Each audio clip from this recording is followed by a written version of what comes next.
Are you interested in angels, demons, ghosts, spirits, and monsters? Are you curious about their origins, influence, and how to protect against the unknown?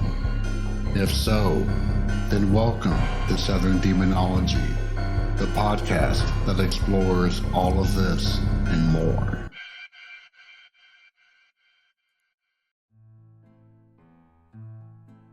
When is the last time that an activity, hobby, or even a side job had a remarkable impact upon your life? Normally, we think of these things as distractions or breaks from our normal course of living our lives. A way to refresh, or at least divert ourselves from the hecticness and chaos of our normal day-to-day. For example, I program, play video games, and of course, write, record, and edit Southern Demonology, and am one of the hosts on the Paranormal Rundown podcast. However, I never expected one of my hobbies to have such a profound significance, both good and ill, upon my life as writing and producing this particular podcast. Welcome to Season 5, Episode 5 of the Southern Demonology podcast. As always, I am your friendly neighborhood ancient demonologist, JJ. But before I get into the main gist of today's episode, I did want to share a few different items.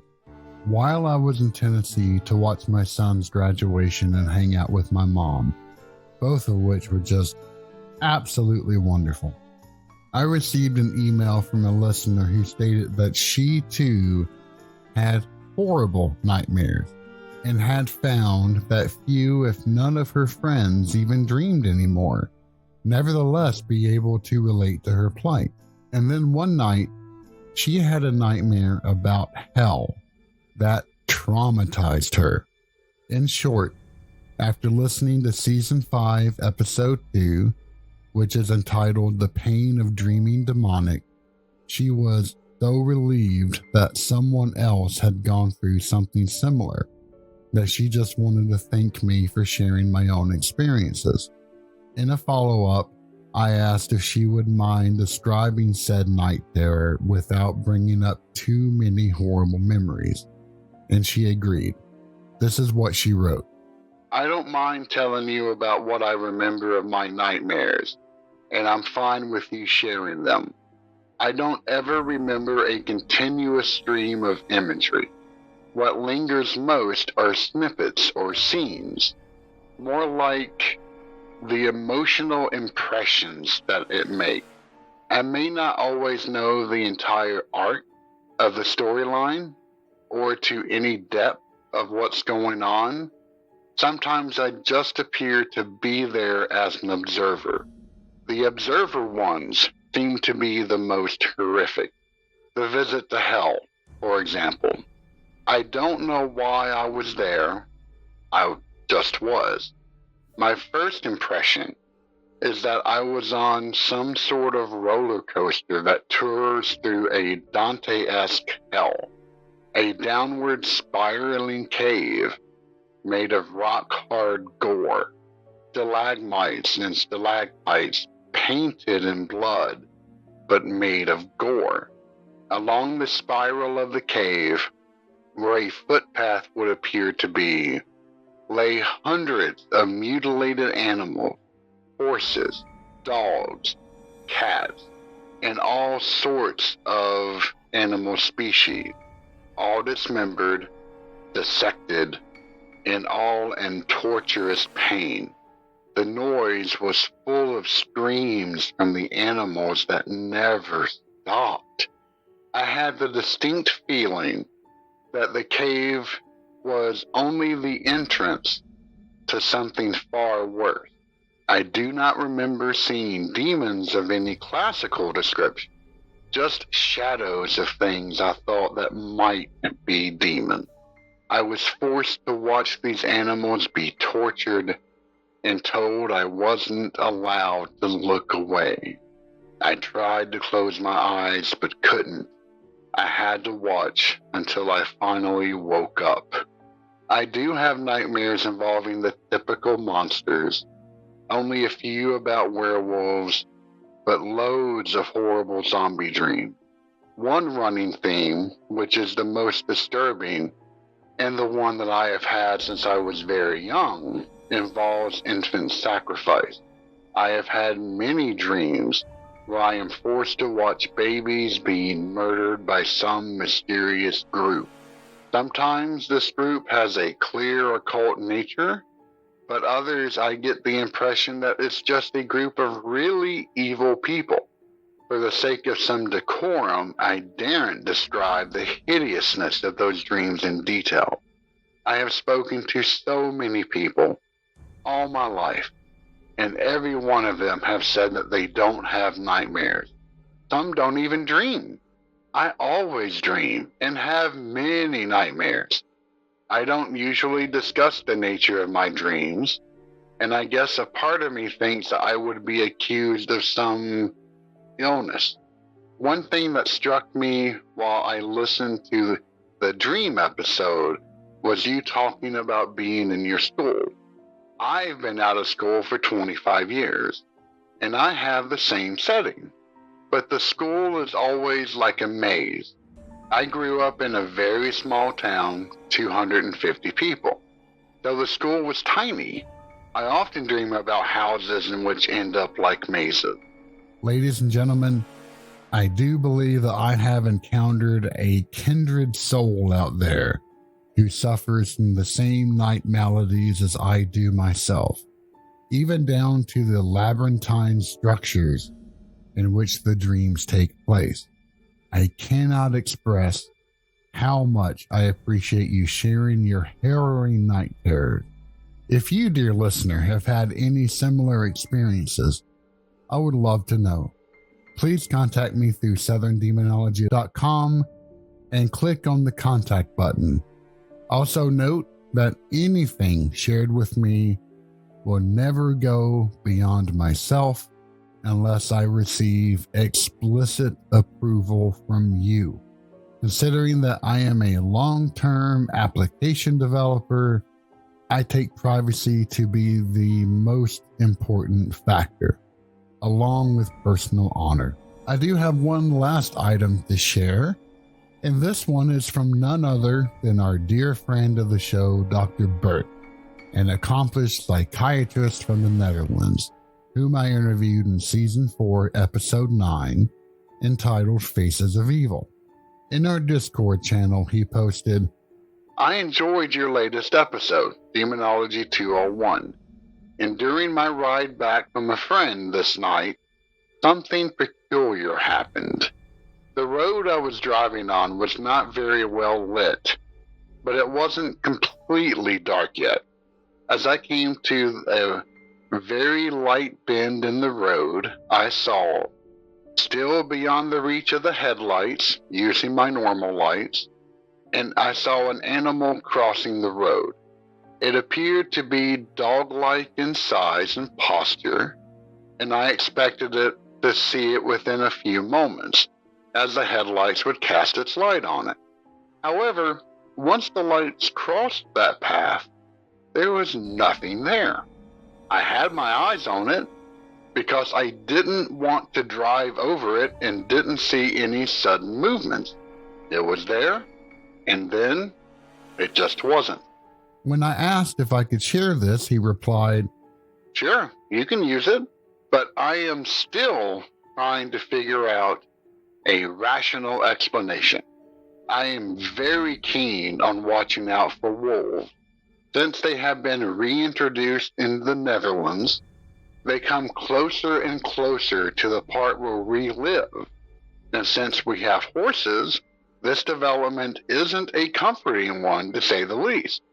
There have been attacks on sheep, ponies, and horses on a regular basis. So, when I saw this, I was really focused on it to see if perhaps it was a wolf. Now, this could have been a wolf sighting, or was it something entirely different? I have no idea, and neither does he. The coincidence of seeing such a strange thing while listening to the very charged episode Demonology 201 does make me wonder indeed. Have you encountered anything while listening to an episode? If so, please let me know. And if you'd like to join our Discord, the link is also on the website. One last thing I would like to talk about before the main topic is actually evil. And no, I don't mean the opposite of good on the morality spectrum, but rather the TV show that is currently in the midst of releasing season 4 on Paramount Plus as we speak. To date, episode 6 dropped on Thursday, and I am unafraid to say that I am absolutely in love with this show. Every single season has been phenomenal to the extreme, and I am happy to say that this current season is every bit as good as the other 3. The characters are just as compelling, the plot lines original, and the fact that it deals with angels and demons is just icing on the cake. Even the intro is clever. Whenever the skip button is about to appear, a white box with black lettering appears at the bottom that has a haunting message to it, such as, "Skip and you'll be haunted," or "Best way to solve the haunting? Watch the intro twice." The best one was in the latest episode, which stated, "You will not be haunted by skipping Netflix intros." I laughed more than a little bit at that. Everything about this show just exudes love and passion, and it's really bloody hard to not fall in love all over again, each and every episode. For example, in episode 5, it features some Tigrinian clergy members, and I got chills down my spine when they would utter the word Amlak, which means Lord. If you don't know, Tigrinian is the closest modern language to classical Ethiopic, and I was able to understand a few words that were spoken. And yes, that is highly specific to me, but I was nevertheless thrilled. With that said, there are some weak points to this season, though they are akin to speed bumps rather than true barriers. Without going into spoilers, something happens to each character this season, and they never bother to reveal that to the other members of the group. And it's annoying just because it's attempting to keep the plot going artificially. Second, this is going to be the very last season, and that just casts a pall over every episode. I mean, at least it got the chance to go out with the ability to tell more of the story. And I'm directly looking at you, Netflix, with Santa Clarita Diet. I will never forgive you for that one. But I really hate to see this show go. And the last is simply the fact that it's on Paramount Plus, which is the absolute worst technology platform that exists. Its network consumption is ridiculous. It does not remember where you left off in a movie or show. And on desktop, it takes 3 clicks just to get a show to play. If I didn't get the sub for free, then I would never, ever waste my money on this horrific piece of crap, even if it was the only place to watch Star Trek. I mean, it's so bad it makes Shudder as a technology platform look decent. And that is truly sad to say. Now, speaking of evil, let's delve into our main topic for today's episode. Finally, I know, I'm sorry, I always do this, which is the effects that this podcast has had upon my life. And to start, I really do want to cover the absolute positive that Southern Demonology has brought. When I started this podcast back in 2017, I did so at the urging of some friends, as I would often regale them with some of the weird and wonderful things that I had the opportunity to study in both college and in graduate school. But after getting through episode 3, I had largely covered most of what I had planned to say. But as I've said before, it didn't take long for me to realize that there really is no lack of topics in this space, and I simply haven't shut up since. Whether you think that's good or bad, I have no idea. And thinking back on it, they probably wanted me to get this all out in the open just so I would stop babbling at them all the time. Who knows? But what I never expected in a million years was the sheer number of friends that I have made while on this journey. Met through Discord and through other podcasts. These have become not just people I know from the internet, which is an all too common phenomenon these days, but rather true lifelong friendships that have immeasurably made my life better. From my fellow co-hosts at the Paranormal Rundown, Vic from Trailer Trash Terrors, Father Birdsong and his son Josh, who run the Ending the Curse podcast, and David, to Chris and Dean from the Wandering Road podcast, the amazing Anna Maria Manello, the horror author who, by the way, has a brand new book he was about to release, the aforementioned Dr. Burt, Brandon from Cookville Ghost Hunters podcast, and the fine folks over at Nicolayan TV. These individuals are simply amazing, and whom I never would have had the blessing to meet outside of this sphere. And that list is only beginning to scratch the surface. So if you did not hear your name, please forgive me and know that you live in my heart. Further, that does not count the many lovely emails and conversations I have had with dozens of others.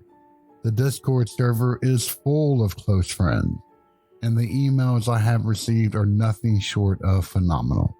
The fact that people would take time out of their day to contact me still leaves me full of wonder and takes my breath away. So for everyone who has had a part in this podcast and my journey, whether being a guest, a friend of the show, or listening, thank you. 1,000 times, thank you. But with all that said, this podcast has brought darkness to my door as well, and a great deal of it. Since starting Southern Demonology, I have had a cancer scare, a severe eye injury, and other associated health concerns. Combine all that with troubling dreams and unexplained phenomena happening in my house, the EVPs that I have recorded and shared, and that too is just really scratching the surface, sadly.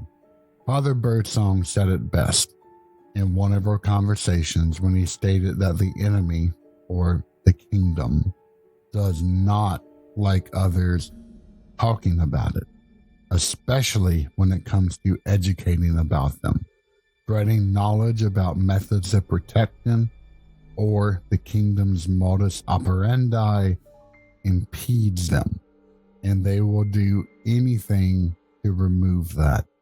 And I have had to learn a great deal about protection since starting Southern Demonology. You know, I remember receiving an ominous message through Facebook regarding the podcast early on in its run, when someone wrote, "You have left your modalities unprotected and wide open." I took it to be a spam message originally and deleted it, but now I wonder.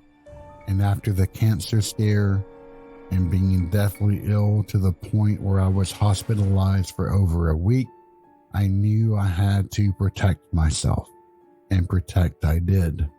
But the burning question I found myself asking is, if you knew then what you know now, would you do it all over again? And I've really pondered this for a while, and the answer is a yes. This podcast is very much akin to a second job masquerading as an expensive hobby. I am a one-man operation who does everything from writing, recording, editing, and promoting. I didn't know anything about audio when I started. I'm a programmer. I'm not an audio engineer. And that clearly shows from the early episodes. But I have learned so bloody much that I am deeply grateful for that. And if I have helped even one person, then I consider that all of this more than worthwhile. And based off from conversations and interactions I've had, I feel that I have already accomplished that. But as I am an overly ambitious soul, as always, that's not enough. I want to do more with this podcast. And so the show will go on for as long as I have breath in this body. I truly love this strange offspring of mine, and I could never imagine the podcast for all of you being absent. Thank you all for listening yet again. If you'd like to help the show grow, from rating and liking it on whatever platform you use, to joining the Discord, or even going the ultimate step and becoming a Patreon member, know that I appreciate everything more than I can express. Until next time, stay safe out there.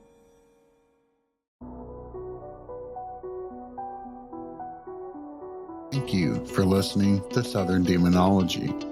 Find us online at southerndemonology.com, which offers links to all of our social media and episodes. Southern Demonology is solely owned, produced, and edited by myself, and the intro and outro music are composed by me as well. If you have a moment, please rate, like, and share this podcast, as it is the best way to help support my work.